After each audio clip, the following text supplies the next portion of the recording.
Although unions used to be a vital source of bargaining power for workers, they've been on a steady decline since their high water mark in the mid-1950s. Is it possible to bring them back? And if not, how can we help rebuild worker bargaining power?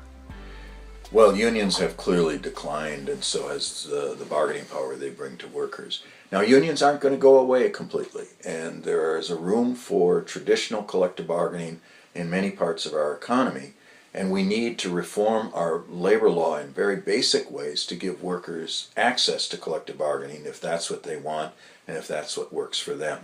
And our labor law is broken so badly that it needs a very fundamental fix to provide that right.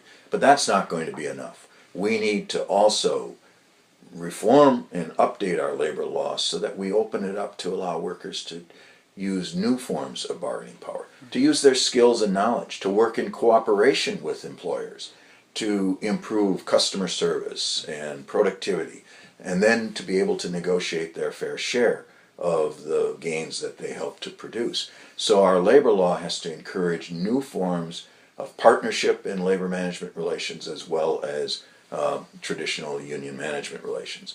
Then we have to go to the next step, that workers today want to have a voice in very flexible ways. Some workers want to use, as we see, the Fight for 15, to get out there and to say we're going to demand an increase in the minimum wage, or we're going to demand from McDonald's, where we don't have collective bargaining rights, that they increase their wages and that we get beyond the store-by-store franchise model and we reach McDonald's where the real power lies, or the same with Walmart, for example.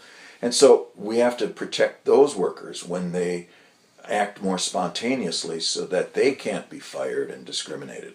But then there are new sources of power. We're seeing all around the country new coalitions of community groups coming together with unions, immigrant groups, groups from different countries coming together saying we want to support workers as community members and as people at the workplace.